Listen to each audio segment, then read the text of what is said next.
Welcome back to Road to 100 episode 4. Today I'm going to take you through a full day of clean eating and my upper body workout. That's the first in the routine, so stay tuned.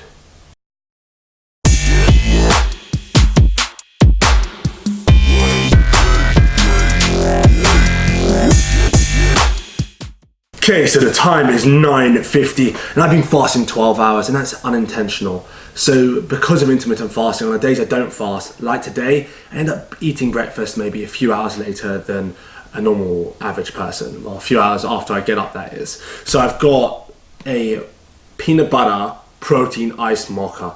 Don't worry, full recipe in the description below, so you can make this yourself. It's 881 calories, it's 40 grams of protein, around 12 grams of carbs, and 6 of those are net carbs, and 73 grams of fat.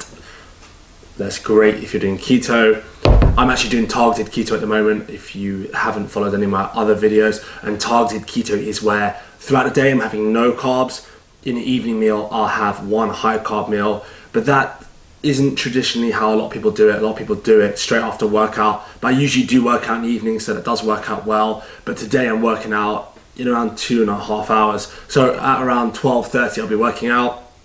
That's purely because that is a time in the gym where I can actually film. In the evening, there's no chance. I go to a commercial gym, a Virgin Active, and that's impossible. It's even difficult at 12:30, let alone 6, 7 o'clock in the evening. So next time you see me, I'll be doing my full upper body routine. That's the first in the week, so stay tuned for that.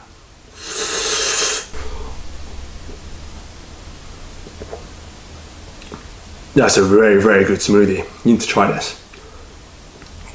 So it's been 2 hours since I drank my smoothie in the morning. I don't have caffeine after 10 on the weekdays. It's just something I prefer. So I made my caffeine-free pre-workout.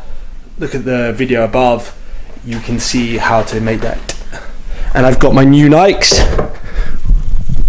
These Nike Pegasus 35 Turbos. These are good for training, but not good for squats and deadlifts and anything that requires stability, because they've got quite a rocky sole. Well, now I'm actually going to the gym, so I will see you shortly. Back to the commentary box. So my first exercise with these dumbbell upright external rotations, I did this after running for 5 minutes, foam rolling for a bit, and also doing some dynamic stretches. This is great to warm up your rotator cuffs and get your rotator cuffs firing. My first exercise, flat dumbbell press. So I did, the first set was a warm-up set. It was just 10 kilos. I make sure to keep my feet planted on the floor, my butt on the bench, and a slight arch in my lower back. Remember, elbows at 45 degrees. A lot of people don't do this. A lot of people do a full 90-degree angle on their elbows, and that works your shoulders a lot more, and they wonder why they get shoulder injuries when lifting heavy. Keep good practice, shoulders back, chest out, and elbows at 45 degrees. For my main set, I got up to 20 kilos, so this is a big increase from 5 weeks ago where I could only do 8 kilos for the same reps, but it's still so far away from my goal of being 100%. So at 100%, I was doing about 45 kilos for about 3 reps. So still a long way away, maintaining good form, maybe struggling on the last rep, as you can see, but maintaining good form, shoulders back, chest up, and elbows at 45 degrees. Next exercise, incline dumbbell press. Make sure that the incline is 30 degrees and not 45. 45, you'll be hitting your shoulders a lot. Make sure your shoulders are back, your chest is out, and also bring your elbows 45 degrees with this. And I always grip here, I always pull the dumbbells down around, I'd say just below the neckline, maybe mid-level of the chest, and that really hits your upper pecs the way you want it to. First back exercise, bent over rows. I done close grip bent over rows, and I done the first set, 40 kilos, each plate's 10 kilos here. The bar is 20 kilos. I know it looks thinner from this angle, that's because I'm so big. Nah, it looks a lot thinner, but it is 20 kilo bar. So I did a full warm-up set. I did a supinated grips to target lats more. You can change your grips around, do wide grips. My working set, 80 kilos, as you can see. This felt really good. This is a big increase again, so I could only do 40 kilos before that, and then before the injury, obviously a lot more. So always keep the rest around 2 to 3 minutes with 3 to 5 reps. And if it's 6 to 8 reps, I do about a 1 to 2 minute rest. Lat pull downs. I love lat pull downs. Keep your body in a controlled manner. Do not whip the bar down and up. It was 60 kilos. It felt quite heavy at this point, to be honest. Then shoulders. I always do a warm up for every new exercise. So if I start a new body part, so here's my warm up for shoulder press. I put one leg in front just purely because it's more comfortable, and it avoids you rocking your back at all, your lower back. It protects you as well, so it's good for that. And I just got as many reps out as I wanted, really. I stick between 8 and 10 for warm up.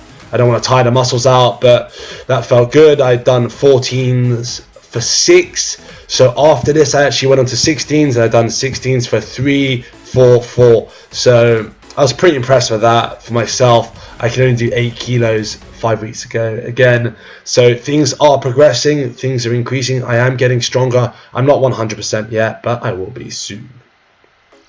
Next up, barbell bicep curls. So make sure you maintain correct form when you're doing this. You can really injure yourself if not, and you won't be working the biceps in the same way. So keep your shoulders back, chest out, let the bar go all the way down, but I wouldn't let it relax completely. Still keep it contracted, and at the top, squeeze those biceps. Remember, elbows in is so important. And for the heaviest set, I put one leg in front. I only managed to get to 35 kilos, which I wasn't too impressed with. This is not really an increase, but I was pretty tired at this point. I'd done a lot of compound exercises, and the exercises I did do, I gave it my all, and I tried to, be as hardcore as possible without going to complete failure on every set. So for triceps, I did dumbbell close grip bench press. This is really good. It's a compound exercise for triceps. It really smashes your triceps, but at the same time, it hits your chest, which I really, really like. And after this, I went on to do abs. I didn't want to show you the full abs routine because it's similar in more or less every video. I rotate exercises basically. I'm going to do a full video on abs and all the different ab exercises I do and how I rotate them, but I usually target the main ab area, also lower abs and obliques in every session. But I hope you enjoyed this, and let me know if you have any questions on this routine. I'll drop it in the description below. Okay, so the time is 4:50. I'm about to sit down for my post-workout meal, which is 4 chicken legs, a salad with half avocado. I only have max 1 avocado a day, especially when I'm doing this targeted keto, because avocado is actually a fruit. It does contain some carbohydrates, although obviously it's got a lot of micronutrients and it's really good for you. It does have some carbohydrates. In the salad, I've got some pickles, I've got a few tomatoes, some lettuce and some celery. I just topped my chicken wings up with this Nando's peri peri sauce. It's the garlic medium flavor. It's got pretty much no carbs in, just a bunch of water, vinegar, and some other stuff as well, some chili and whatnot. It's pretty good to get in the stores. It's low calorie, definitely keto friendly. And also, I've got some macadamia nuts. I haven't eaten for 7 hours, like I said, but now I'm having a huge meal to make up for it. And there's a lot of bro science going around saying you need to eat every 2 hours. That, my friends, is a lie. It's just a bunch of bro science. There's no science to back up that eating every 2 hours has any actual benefit or any increase on nitrogen balance, which helps you build muscle. So it's all about just making sure you get enough nutrients in one day. And so the total macro count for this is about, wait, where did it go? So including the protein shake I had, it's 1,776 calories. Like I said, 100 grams of macadamia nuts plus this. And one of the reasons I like to eat so healthy and so clean is I can have a lot of volume, I can have a lot of food. This is a lot of food in one sitting. I'll eat 3 times a day, maybe 4 times a day sometimes when I'm not fasting like today. But now I probably won't eat for about 4 hours. After this, I'm going to get straight on with some work, and then I will show you what's for dinner. See you in the next clip. So here we are at my final meal of the day. This is my high carb meal, 200 grams of basmati rice, added in some turmeric, some raisins and some honey. I'll put the full recipe below. This is like a turmeric rice, and obviously some chopped almonds on the top. And then we've got some turkey meatballs, lean turkey meatballs that is. I'll put the full recipe below. Very, very simple to make. And obviously my spinach, which was actually a whole pack. like I said, it's very simple to make. I mean, people complicate healthy food.